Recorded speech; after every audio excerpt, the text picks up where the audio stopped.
Oke,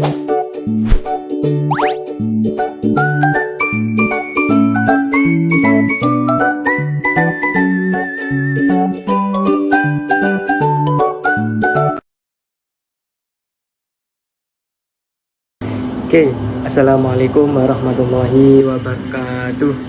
Saya Wahyu Febriansyah, NIM 23401065.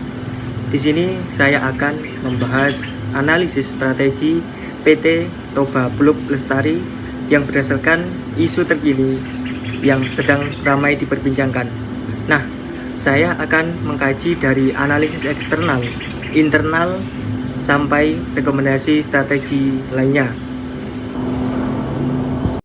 Oke, yang pertama yakni PT Toba Blok Lestari Tbk adalah perusahaan penghasil serat rayon dan bubur kertas yang beroperasi di Sumatera Utara dengan konsensi hutan tanaman industri seluas 167,912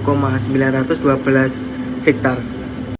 Oke, masalah utama yang akan diangkat dalam berita ini adalah yang pertama yakni perintah audit oleh pemerintah, yaitu Presiden Prabowo Subianto memerintahkan Menteri Kehutanan untuk melakukan audit dan evaluasi menyeluruh terhadap aktivitas PT Toba Blok Lestari setelah muncul dugaan keterkaitan perusahaan dengan kerusakan hutan dan banjir bandang di beberapa daerah di Sumatera. Kemudian konflik dengan masyarakat lokal terkait penggunaan tanah dan dampak aktivitas perusahaan terhadap lingkungan. Kemudian tuntutan pemberhentian aktivitas atau cabut izin perusahaan jika terbukti menjadi penyebab banjir dan kerusakan lingkungan. Dan yang terakhir, penghentian sementara produksi dan audit lingkungan termasuk penghentian sementara proses produksi. Nah, kemudian di sini saya akan menganalisis 5 pendekatan Porters dan implikasinya terhadap lingkungan eksternal.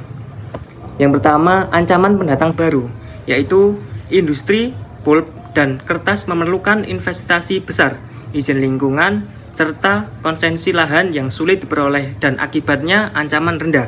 Kemudian yang kedua, kekuatan daya tawar pemasok. Bahan baku utama adalah kayu dari hutan yang menjadi pemasok internal kuat. Namun, jika audit membatasi operasi hutan, biaya pasokan bisa naik. Dan yang ketiga, kekuatan daya tawar pembeli. Produk pulp dan serat rayon bersaing global, pembeli dapat memilih pemasok lain dan kekuatan pembeli sedang hingga tinggi. Dan keempat, ancaman produk pengganti.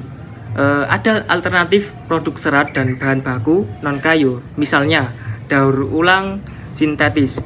Dan yang terakhir, persaingan antar kompetitif tingginya karena banyak pemain besar di industri blok dan kertas domestik dan global, maka persaingan harga dan efisiensi itu tinggi.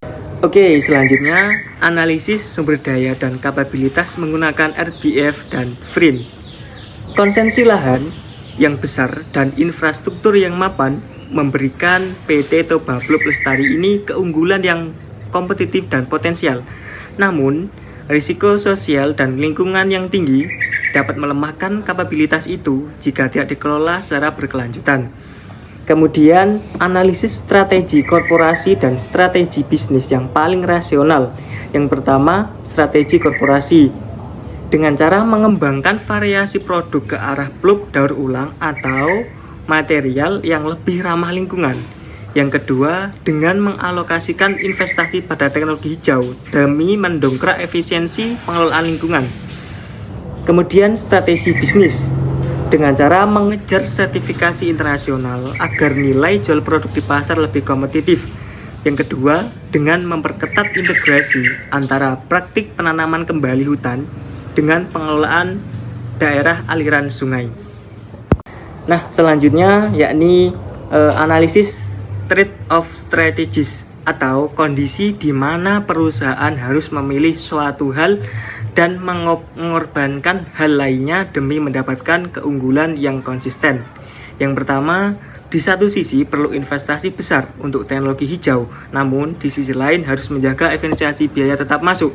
Kedua, harus mengurangi intensitas operasi di hutan, tetapi tetap dituntut memenuhi kuota produksi pulp yang masih aktif. Dan yang ketiga, tuntutan publik akan keterbukaan informasi yang seringkali bertabrakan dengan kebijakan kontrol manajemen yang tertutup. Nah, kemudian risiko utamanya yakni pencabutan izin usaha apabila pelanggaran ditemukan setelah audit. Kemudian konflik sosial yang memperburuk hubungan dengan masyarakat lokal. Dan yang terakhir adalah peta implementasi strategi. Mulai dari struktur organisasi dengan cara membentuk unit kerja dan merujuk pemimpin keberlanjutan untuk merombak struktur organisasi. Mengenai teknologi dengan cara melakukan audit lingkungan secara menyeluruh dan mulai menggunakan teknologi sistem monitoring hutan. Dan yang terakhir, budaya perusahaan dengan cara pelatihan sumber daya manusia tentang berkelanjutan seperti program intensif untuk KPI lingkungan. Oke, itu tadi pemaparan materi dari saya mengenai kasus pada PT Toba Plup Lestari. Kurang lebihnya saya mohon maaf. Saya akhiri. Assalamualaikum warahmatullahi wabarakatuh.